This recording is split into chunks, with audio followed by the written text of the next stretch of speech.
Hello, आपका स्वागत है नए ब्लॉग में। आज हम आए हैं मुरादाबाद के संविधान साहित्य वाटिका में। आज हम इसके अंदर चलकर देखेंगे क्या क्या चीज़ें हैं अंदर और क्यों हमें यहाँ पर आना ज़रूरी है, क्यों हमें अपने बच्चों को यहाँ पर लाना ज़रूरी है। यहाँ पर अंदर जाने के बाद हमें जो संविधान, हमारी जो संस्कृति है, हमारी जो देश की कला है, वो सब देखने को अंदर मिलेगी और हम इसी के साथ अंदर चलते हैं।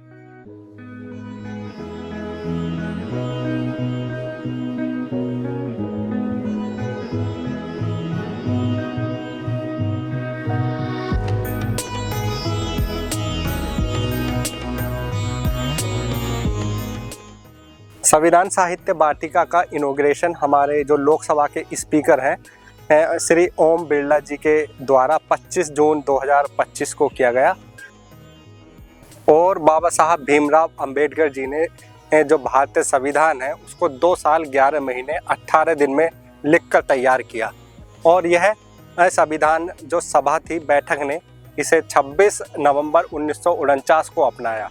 इसके बाद 26 जनवरी 1950 को ये हमारे देश में लागू किया गया, जिसे हम गणतंत्र दिवस के तौर पर मनाते हैं। संविधान सभा की जो हमारी बैठक थी सबसे पहली 1946 में उसका गठन हुआ और जिसमें 389 हमारे मेंबर थे और जैसे ही हमारा भारत और पाकिस्तान का विभाजन हुआ उसके बाद हमारे जो मेंबर थे वो 299 रह गए थे और जिसमें हमारे जो उस बैठक के अध्यक्ष थे वो हमारे डॉक्टर राजेंद्र प्रसाद थे और हमारी जो ड्राफ्टिंग कमेटी है उस ड्राफ्टिंग कमेटी के जो चेयरमैन थे वो डॉक्टर भीमराव अंबेडकर को रखा गया था।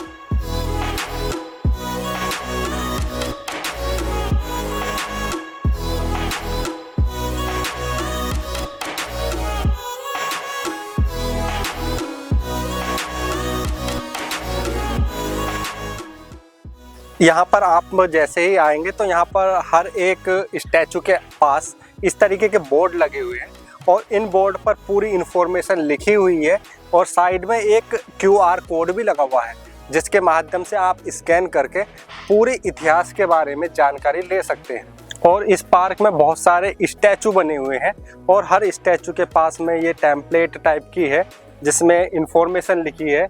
ये भारतीय संविधान उनके वैदिक परंपराओं के बारे में लिखा गया है और पंचायती व्यवस्था के बारे में यहाँ लिखा गया है। और अगले स्टैचू देखेंगे तो यहाँ पर धर्मनिरपेक्षता और धार्मिक स्वतंत्रता के बारे में लिखा गया है और अगले स्टैचू में देखेंगे तो भारतीय संविधान और उसके वैदिक परंपराओं में पर्यावरण स्थिरता के बारे में लिखा गया है।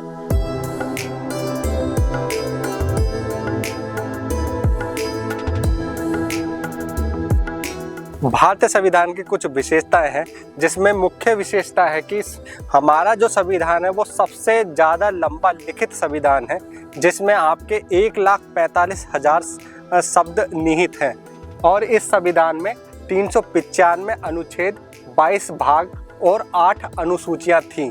अब इस संविधान में 470 अनुच्छेद, 25 भाग और 12 अनुसूचियां हैं।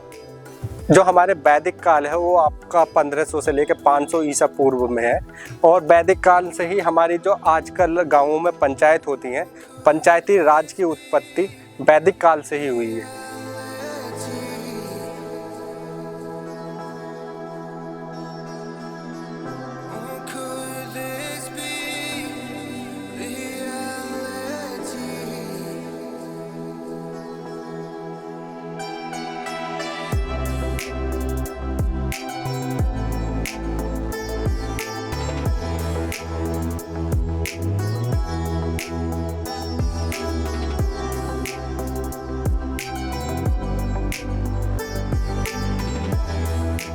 यहाँ पर आकर आप संविधान की सारी जानकारियों को ग्रहण कर सकते हैं, जैसे कि आपके क्या कर्तव्य हैं, क्या आपके अधिकार हैं।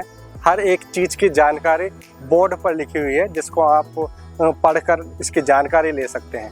और हमारे जो मौलिक अधिकार हैं जिसमें है समानता का अधिकार, स्वतंत्रता का अधिकार, शोषण के विरुद्ध अधिकार, धार्मिक स्वतंत्रता का अधिकार, सांस्कृतिक और शैक्षिक अधिकार और अंतिम है संवैधानिक उपचारों का अधिकार, जो हमारा आर्टिकल 32 में है, जिसे बाबा साहब भीमराव अंबेडकर ने संविधान की आत्मा भी कहा है। और जो हमारा मूल संविधान था उसमें हमारे 7 मौलिक अधिकार थे, जिसमें 7वां मौलिक अधिकार था संपत्ति का अधिकार। और इस संपत्ति के अधिकार को 44वें संविधान संशोधन के द्वारा 1978 में हटा दिया गया। अब यह 300A के अंदर आता है।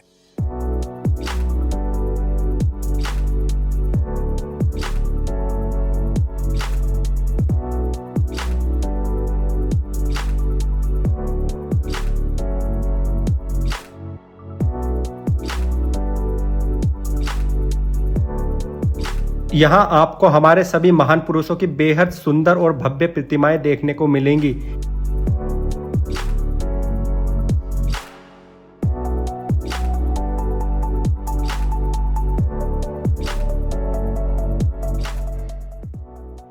ये है संविधान की ड्राफ्टिंग कमेटी। 29 अगस्त 1947 को इस कमेटी का गठन हुआ और इसके अध्यक्ष बने डॉक्टर भीमराव अंबेडकर। उन्हें हम सभी संविधान के निर्माता के रूप में भी जानते हैं। कमेटी में कुल 7 सदस्य थे, जिसमें doctor Bhimrao Ambedkar, N Gopal Swami, Ali Ahmad, KM Munshi, Mohammad Sadulla, BL Mittal और DP खेतान जैसे लोग शामिल थे। लेकिन क्या आप जानते हैं, इनमें से कुछ सदस्य सक्रिय नहीं रह पाए। फिर भी डॉक्टर भीमराव अंबेडकर जी और बाकी सदस्यों ने मिलकर इस काम को पूरा किया।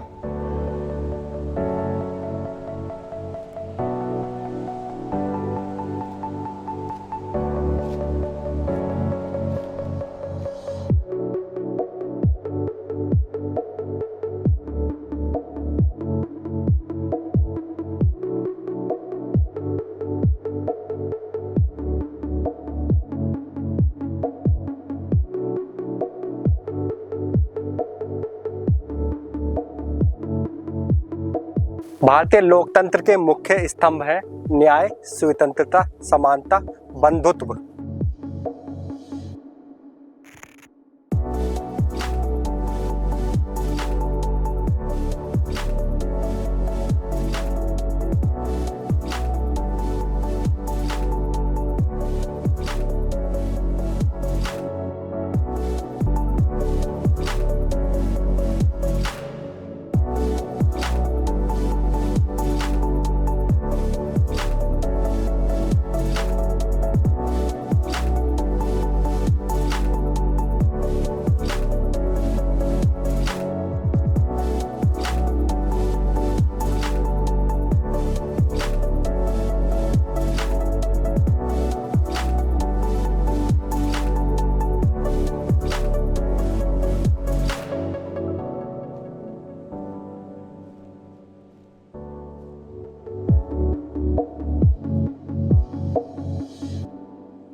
संविधान में हमारे मौलिक अधिकारों के अलावा मौलिक कर्तव्य भी हैं, जो आपके आर्टिकल 51A के अंतर्गत आते हैं।